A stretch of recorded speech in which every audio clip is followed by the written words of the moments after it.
नमस्कार, बिट्टू क्राइम सफर में आप सभी का स्वागत है। आज की कहानी है बिहार के सहरसा की। आज तक हम यही समझते आए हैं कि चाहे कोई मदरसा हो या फिर स्कूल हो, बच्चे यहाँ पर पढ़ने के लिए आते हैं।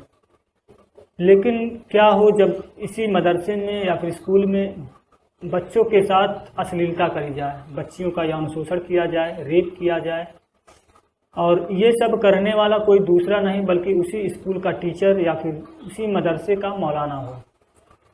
ये शर्मनाक कहानी है बिहार के सहरसा की। यहीं सहरसा में ही एक मदरसे में हाफिज इम्तियाज नाम का मौलाना पढ़ाता है। इसी मदरसे में एक 13 साल की बच्ची भी पढ़ती है और बच्ची के परिवार में कुल 3 लोग, बच्ची और बच्ची की माँ और बच्ची की दादी। बच्ची की माँ जो है घर का खर्चा चलाने के लिए दिल्ली में रह करके घर घर जा करके झाड़ू पोछा करती हैं ताकि उनके घर का खर्चा चल सके। यहाँ पर सहरसा में बच्ची अपने दादी के साथ अकेली रहती है, कुल 2 लोग। और इसी मदरसे में आकर के बच्ची पढ़ती है जहाँ पर हाफिज इम्तियाज पढ़ाता है। रोज की तरह बच्ची पढ़ने जाती है मदरसे में, लेकिन अचानक उसका पेट दर्द करने लगता है। बच्ची फिर उसके बाद अपने दादी के साथ दवा लेने डॉक्टर के पास जाती है। कुछ 1-2 बार वो दवा लेकर के आई, खाई, लेकिन पेट का दर्द सही नहीं हुआ। फिर किसी डॉक्टर ने बोला अल्ट्रासाउंड करने के लिए। डॉक्टर के अल्ट्रासाउंड करने की बात सुन करके दादी को लगा कि बच्ची के पेट में कुछ ज़्यादा ही गड़बड़ी है। तो इसके वजह से अभी 3 अक्टूबर को बच्ची की जो दादी हैं वो बच्ची की माँ के पास फ़ोन करके इस बारे में जानकारी दे देती हैं कि बच्ची की तबीयत खराब है, डॉक्टर ने बोला है अल्ट्रासाउंड करने के लिए। 3 तारीख को बताती हैं और अगले ही दिन बच्ची जो है अपने दादी के साथ अल्ट्रासाउंड करवाने चली गई। अल्ट्रासाउंड में जो रिपोर्ट आई उसको देख करके बच्ची के दादी के पैरों तले से ज़मीन खिसक गई। पता चला अल्ट्रासाउंड रिपोर्ट में कि बच्ची जो है वो 3 महीने की प्रेग्नेंट है। 13 साल की बच्ची 3 महीने की प्रेग्नेंट है। अब उधर दूसरी तरफ बच्ची की माँ जो है वहाँ से तैयारी कर चुकी हैं दिल्ली से वापस घर आने की, सहरसा। अब बच्ची की दादी जो है रिपोर्ट जब पता चला कि ये 3 महीने की प्रेग्नेंट है तो वो तो बहुत परेशान हो उठी। बच्ची की माँ को इस बारे में जानकारी दी गई।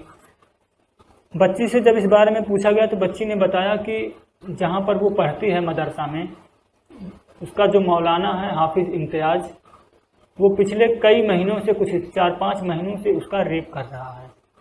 और रेप करने के साथ ही वो कहता है उस बच्ची से कि अगर वो किसी को इस बारे में बताएगी तो जान से मार देगा। तो डर के मारे बच्ची अभी तक किसी को कुछ बताई नहीं।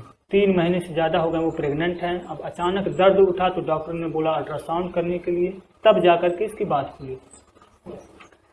बच्ची की माँ जो है 7 अक्टूबर को, अभी 3 दिन हुआ, घर पहुँचती हैं।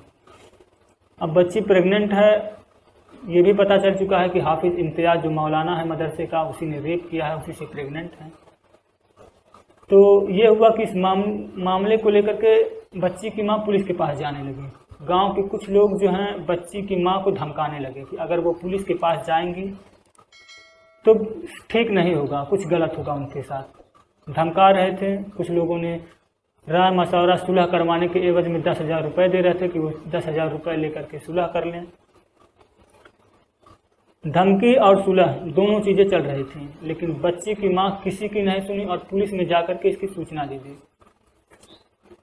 दूसरी तरफ बच्ची की तबीयत जो है लगातार ख़राब होने की वजह से डॉक्टरों ने उस बच्ची का ऑपरेशन किया और जो उसका 3 महीने का भ्रूण था उसको बाहर निकाला। पुलिस इस मामले पर कार्रवाई करते हुए हाफिज इम्तियाज जो कि मौलाना मदरसे में जो पढ़ाता था उसको गिरफ्तार करके सलाखों के पीछे पहुंचा देती है। अभी इस टाइम पे जो मौलाना है हाफिज इम्तियाज सलाखों के पीछे है। दूसरी तरफ बच्ची जो 3 महीने की प्रेग्नेंट थी, 13 साल की बच्ची, डॉक्टरों ने भ्रूण तो निकाल लिया लेकिन बच्ची अभी भी ज़िंदगी और मौत की जंग से लड़ रही है। इस मौलाना के बारे में आप क्या कहेंगे कमेंट करके हमें ज़रूर बताएं। बाकी मिलूंगा मैं कल शाम 8 बजे एक नई कहानी के साथ। तब तक अपना और अपने परिवार का ख्याल रखें। जय हिंद।